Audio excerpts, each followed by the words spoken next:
News ఛానల్కు స్వాగతం.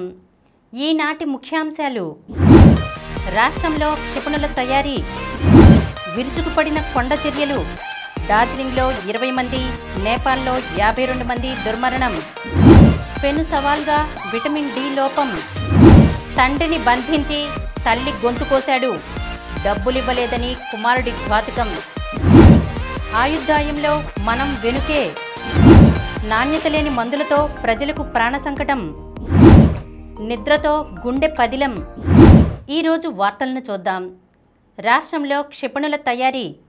కేంద్ర రక్షణ రంగానికి చెందిన మరో ప్రతిష్టాత్మక సంస్థ రాష్ట్రానికి రాబోతోంది. 1200 కోట్ల రూపాయల పెట్టుబడితో సమీకృత ఆయుధ వ్యవస్థ ప్రొపెల్లెంట్ తయారీ యూనిట్ను భారత్ డైనమిక్స్ లిమిటెడ్ ఏర్పాటు చేయబోతోంది. ఇందుకోసం 1400 ఎకరాలను కేటాయించాలని రాష్ట్ర ప్రభుత్వానికి ఇటీవల ప్రతిపాదించింది. పెట్టుబడుల ద్వారా ప్రత్యక్షంగా 600 మందికి, పరోక్షంగా 1000 మందికి ఉపాధి కల్పించనున్నట్లు పేర్కొంది. ప్రకాశం జిల్లా దొనకొండ దగ్గర భూములను సంస్థ ఉన్నతాధికారులు పరిశీలించారు. భారత సాయుధ దళాలకు అవసరమైన మిసైళ్లను, ఇతర ఆయుధాలను డిఆర్డీఓ సహకారంతో బీడీఎల్ తయారు చేయనుంది. దీనికి అనుగుణంగా ప్రభుత్వానికి డిపిఆర్ను అందించింది. ఇప్పటికే భారత్ పోర్ట్ అనుబంధ సంస్థ Kalyani strategy systems limited Sri Sathya Sai జిల్లా మడకసిరలో 2400 కోట్ల రూపాయల భారీ అత్యాధునిక రక్షణ పరికరాల తయారీ యూనిట్ను ఏర్పాటు చేస్తోంది. ఈ 2 యూనిట్లతో రక్షణ రంగ పరికరాల తయారీ, పరిశోధనల విషయమై రాష్ట్రానికి ప్రపంచవ్యాప్తంగా ప్రత్యేక గుర్తింపు వస్తుందని అధికారులు పేర్కొన్నారు. విరుచుకుపడిన కొండ చర్యలు. డార్జిలింగ్లో 20 మంది, నేపాల్లో 52 మంది దుర్మరణం. పశ్చిమ బెంగాల్లోని డార్జిలింగ్, ఉత్తర సిక్కిం, నేపాల్, భూటాన్లలో వర్షాలు బీభత్సం సృష్టిస్తున్నాయి. పర్వత ప్రాంతాల్లో భారీ స్థాయిలో కొండ చర్యలు విరిగిపడుతున్నాయి. దీంతో పలు ప్రాంతాల్లో అనేక మంది మృత్యువాతకు గురవుతున్నారు. ఈ ఘటనల్లో డార్జిలింగ్లో 20 మంది, నేపాల్లో 52 మంది మరణించారు. శనివారం రాత్రి నుంచి డార్జిలింగ్లో ఎడతెరిపి లేకుండా కురుస్తున్న వర్షాలకు కొండ చర్యలు విరిగిపడుతున్నాయి. మృతుల్లో 7 చిన్నారులు ఉన్నారు. మరణాల సంఖ్య ఇంకా పెరిగే అవకాశం ఉందని అధికారులు చెబుతున్నారు. చాలామందికి గాయాలయ్యాయి. పలువురు గల్లంతయ్యారు. పలు ప్రాంతాల్లో పర్యాటకులు చిక్కుకుపోయారు. జాతీయ విపత్తు స్పందన దళంతో పాటు సైన్యం కూడా సహాయక చర్యల్లో పాల్గొంటోంది. నదులు ప్రమాదకర స్థాయిలను దాటి ప్రవహిస్తున్నాయి. చాలా చోట్ల రోడ్లు తెగిపోయాయి. సిలిగుడి, మిరిక్ ప్రాంతాలను కలిపే బాలసోన్ నదిలోని ఇనుప వంతెన కుప్పకూలింది. కలింపోంగ్ జిల్లాలోనూ పరిస్థితి దారుణంగా ఉంది. తేస్తా, మాల్ పర్వత ప్రాంత నదులు ప్రమాదకరంగా ప్రవహిస్తున్నాయి. వర్షాలు తగ్గుముఖం పట్టే వరకు డార్జిలింగ్లోని పర్యాటక ప్రదేశాలను తాత్కాలికంగా మూసివేస్తున్నట్లు అధికారులు పేర్కొన్నారు. టాయ్ ట్రైన్ సేవలను నిలిపివేశారు. పెను సవాల్గా విటమిన్ డి లోపం. రాజధాని ఢిల్లీ సహా దేశంలోని మెట్రో నగరాల్లో విటమిన్ డి లోపం నిశ్శబ్ద మహమ్మారిగా మారుతోంది. ప్రజారోగ్యానికి పెను సవాల్గా తయారవుతోంది. ఈ మేరకు విటమిన్ డి లోపం, దాని ప్రభావం తదితర అంశాలపై Indian council for research on international economic relations, Anvika foundation నిర్వహించిన సంయుక్త అధ్యయనం వెల్లడించింది. ప్రధానంగా ఢిల్లీ కేంద్రంగా నిర్వహించిన ఈ అధ్యయన నివేదికను ఇటీవలే కేంద్ర ఆరోగ్య కుటుంబ సంక్షేమ శాఖకు అందజేశారు. దేశవ్యాప్తంగా ప్రతి 5గురిలో ఒకరు ఈ లోపంతో బాధపడుతున్నారని ఈక్రియర్ అన్వికా 2025 రిపోర్టు చెబుతోంది. మెట్రో నగరాల్లో మొత్తంగా 71% మందిలో ఈ లోపం ఉన్నట్లు తెలిపింది. అధిక జనసాంద్రత, కాలుష్యం ఉన్న ఢిల్లీ తరహా నగరాల్లో ఈ సమస్య మరింత తీవ్రంగా మారిందని నివేదిక స్పష్టం చేసింది. మెట్రో నగరాల్లో 94% మంది నవజాత శిశువుల్లో ఈ లోపం ఉన్నట్లుగా గుర్తించింది. ఈ మహానగరాల్లో వృద్ధులు, గర్భిణులు, యువత 90% పైగానే విటమిన్ డి లేమితో బాధపడుతున్నట్లు తేల్చింది. ఈ లోపం బాల్యంలోనే ఎముకలు వంగిపోయేలా చేసి చిన్నారుల జీవితాలకు శాపంగా మారుతోందని పేర్కొంది.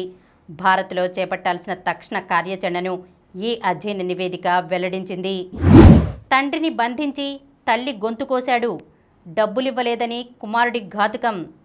డబ్బులివ్వలేదన్న కారణంగా ఓ కుమారుడు తల్లిని చంపేశాడు. వైఎస్ఆర్ కడప జిల్లా ప్రొద్దుటూరులో ఆదివారం చోటు చేసుకున్న ఈ దారుణం కలకలం రేపింది.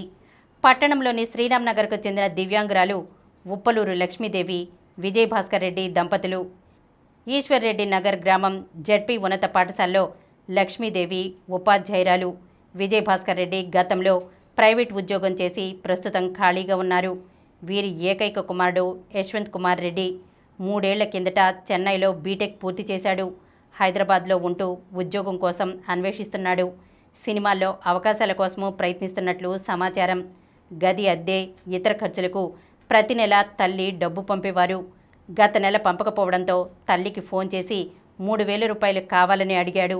ఆ మేరకు లక్ష్మీదేవి డబ్బు పంపించారు. తర్వాత మరో 10,000 రూపాయలు కావాలనడంతో పంపేందుకు ఆమె నిరాకరించారు. దీంతో ఆగ్రహించిన యశ్వంత్ కుమార్ రెడ్డి ఎవరికీ చెప్పకుండా హైదరాబాద్ నుంచి ఆదివారం ఉదయం 7 గంటలకు ప్రొద్దుటూరులోని ఇంటికి చేరుకున్నాడు. వచ్చి రాగానే తల్లితో గొడవకు దిగి దాడి చేశాడు. ఆ కేకలు విన్న తండ్రి విజయభాస్కర్ రెడ్డి బెడ్రూమ్ నుంచి బయటకు వస్తుండగా నిందితుడు ఆయనను లోపలికి నెట్టి బయట గడియ పెట్టాడు.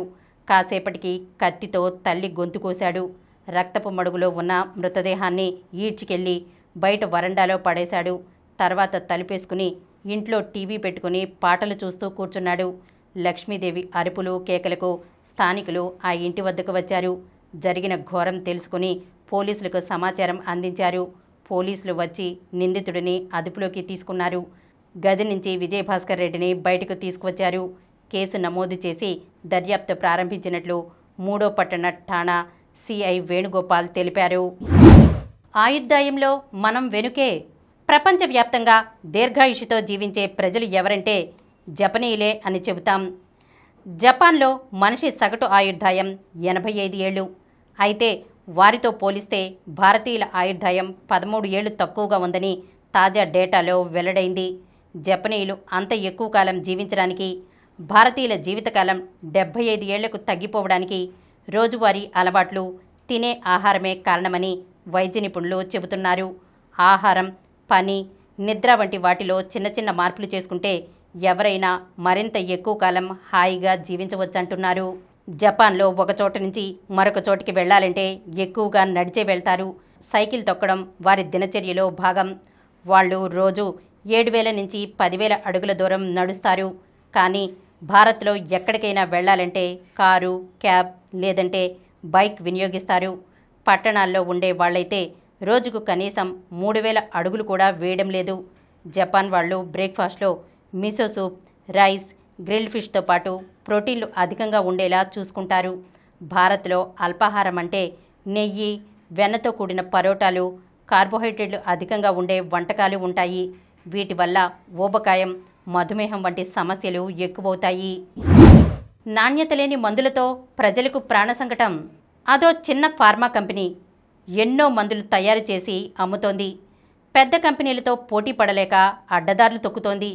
మందులపై ఎక్కువ ఎంఆర్పి ముద్రించి అతి తక్కువ ధరకే మందుల షాపులకు హోల్సేల్గా సరఫరా చేస్తోంది. వైద్యులకు అడ్డగోలు కమిషన్లు ఆశ చూపి పేషెంట్లకు తమ మందులే రాసేలా ప్రలోభ పెడుతోంది. ఇటు వైద్యులకు అటు మందుల షాపులకు బోలెడు లాభం.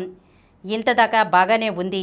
కానీ అతి తక్కువ ధరకు మందులు, ఆపై కమిషన్లు ఇస్తూ తాను కూడా లాభం పొందాలంటే ఆ ఫార్మా కంపెనీ ఎంత నాణ్యంగా మందులు తయారు చేస్తుంది? చిన్న నిర్లక్ష్యం కూడా పెద్ద ప్రమాదానికి దారితీయదా? ప్రాణాలకు ప్రమాదం తలెత్తదా? మధ్యప్రదేశ్, రాజస్థాన్లలో అదే జరిగింది. ఓ చిన్న ఫార్మా కంపెనీ తయారు చేసిన దగ్గుమందులోని విష పదార్థాల కారణంగా ముక్కుపచ్చలార్ని 14 మంది చిన్నారులు చనిపోయారు. మధ్యప్రదేశ్లోని చింద్వారా జిల్లాలో పిల్లలకు ఇచ్చిన కోల్డ్ రిఫ్ దగ్గుమందును ల్యాబ్లలో పరీక్షించగా డైథైలిన్ గ్లైకాల్, ఇథైలిన్ గ్లైకాల్గా పిలిచే ప్రమాదకర రసాయనాల ఆనవాళ్లు ఉన్నట్లు తేలింది. తమిళనాడులోని కాంచీపురంలో శ్రేసన్ ఫార్మా కంపెనీకి చెందిన యూనిట్లో ఈ దగ్గుమందు తయారైంది. డిఈజీ, ఈజీ రసాయనాలను పరిశ్రమల్లో పెయింట్లు, బ్రేక్ ఫ్లూయిడ్స్, కొన్ని రకాల ప్లాస్టిక్ తయారీలో వినియోగిస్తారు. మందుల తయారీకి వాటితో ఏమాత్రం సంబంధం ఉండదు. అయితే ఔషధాల తయారీలో వాడే గ్లిజరిన్ వంటి ముడి పదార్థాల రవాణా సమయంలో వాటిలో డిఈజీ, ఈజీ చేరే అవకాశం ఉంటుంది. డిఈజీ, ఈజీ మన శరీరంలో మూత్రపిండాలు, కాలేయంతో పాటు నాడీ వ్యవస్థను దెబ్బతీస్తాయి. చిన్నారుల్లో ప్రాణాంతకంగా మారతాయి. నిద్రతో గుండె పదిలం. నిద్రకు సంబంధించిన కొన్ని జాగ్రత్తలతో గుండెపోటును నివారించుకోవచ్చు. తక్కువ నిద్రపోయే వారిలో రక్తపోటు పెరిగే అవకాశాలు ఎక్కువ. తగినంత నిద్రపోయే వారితో పోలిస్తే తక్కువ నిద్రపోయేవారు 70% ఎక్కువగా జబ్బు పడతారు. నిద్ర లేకపోవడం వల్ల రోగనిరోధక శక్తి తగ్గుతుంది. ప్రతిరోజు కనీసం 8 నుంచి 9 గంటల పాటు నిద్ర అవసరం. మధ్యాహ్నం పూట తీసే చిన్న నిద్ర గుండెకు, మెదడుకు మంచిది. భోజనం తర్వాత ఓ చిన్న కునుకు తీయడం వల్ల వ్యక్తిగత సామర్థ్యాలు, జ్ఞాపక శక్తి పెరుగుతాయి. అయితే పవర్ నాప్ కేవలం అరగంటకు మించకూడదు. అంతకంటే ఎక్కువైతే అది ప్రమాదకరమే. నిద్రకు, గుండె జబ్బులకు ఉన్న సంబంధాలను గ్రహించి ఈ సూచనలను పాటిస్తే గుండె ఆరోగ్యంగా, పదిలంగా ఉంటుంది. ఇప్పుడు కొన్ని సంక్షిప్త వార్తలను చూద్దాం. మహిళల వన్డే ప్రపంచకప్లో పాకిస్తాన్పై భారత్ ఘన విజయం. మహిళల వన్డే ప్రపంచకప్లో భారత్ సత్తా చాటింది. ఆదివారం జరిగిన మ్యాచ్లో 88 పరుగుల తేడాతో పాకిస్తాన్ను మట్టి కరిపించింది. మొదట భారత్ 50 ఓవర్లలో 247 పరుగులకు ఆలౌట్ అయింది. Harleen Deol top scorer. రిచా ఘోష్ కీలక ఇన్నింగ్స్ ఆడింది. జెమీమా, ప్రతీక్ రావల్ రాణించారు. క్రాంతి గౌడ్, దీప్తి శర్మ విజృంభించడంతో ఛేదనలో పాక్ 43 ఓవర్లలో 159 పరుగులకే ఆలౌట్ అయింది. సిద్రా అమీన్ పోరాటం ఏమాత్రం సరిపోలేదు. భారత్ తన తర్వాతి మ్యాచ్లో గురువారం దక్షిణాఫ్రికాను ఢీకొంటుంది. శ్రీయాంశికి టైటిల్. భారత యువ షట్లర్ తెలుగమ్మాయి శ్రీయాంశి వలిశెట్టి సత్తా చాటింది. ఆన్లైన్ మాస్టర్స్ ప్రపంచ టూర్ సూపర్ 100 టోర్నీలో ఆమె ఛాంపియన్గా నిలిచింది. పుల్లెల గోపీచంద్ బ్యాడ్మింటన్ అకాడమీలో శిక్షణ తీసుకుంటున్న శ్రీయాంశి అద్భుతమైన ఆటతీరుతో టైటిల్ కైవసం చేసుకుంది. ఆదివారం జరిగిన మహిళల సింగిల్స్ ఫైనల్లో ఆమె 15-21, 22-20, 21-7తో మాజీ ప్రపంచ జూనియర్ నంబర్ 1 తస్నిమ్ మీర్పై విజయం సాధించింది. ఇరానీ కప్లో రెస్ట్ ఆఫ్ ఇండియాపై విజయం. ఛాంపియన్ విదర్భ.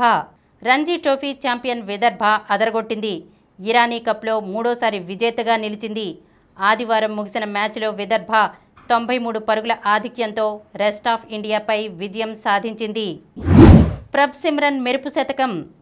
ఆస్ట్రేలియా ఏతో అనధికార 3 వన్డేల సిరీస్ను భారత్ 2-1తో చేజిక్కించుకుంది. ఆదివారం నిర్ణయాత్మక 3వ మ్యాచ్లో భారత్ 2 వికెట్ల తేడాతో నెగ్గింది. ప్రపంచ పారా అథ్లెటిక్స్లో భారత్ ఉత్తమ ప్రదర్శన. ప్రపంచ పారా అథ్లెటిక్స్లో భారత్ అదరగొట్టింది.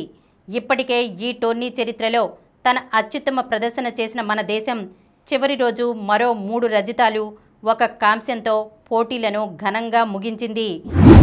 మరిన్ని వార్తా విశేషాలతో రేపటి సమరం న్యూస్ ఛానల్లో మళ్ళీ కలుద్దాం. ప్రతిరోజు వార్తా విశేషాల కోసం అనతి కాలంలోనే 20 కోట్లకు పైగా వ్యూస్ సాధించిన సమరం ఛానల్ సమర్పించు సమరం న్యూస్ ఛానల్కు సబ్స్క్రైబ్ చేయండి, లైక్ చేయండి, మీ ఫ్రెండ్స్కి షేర్ చేయండి. అలాగే ప్రక్కనున్న గంట సింబల్ని ప్రెస్ చేయడం మర్చిపోకండి.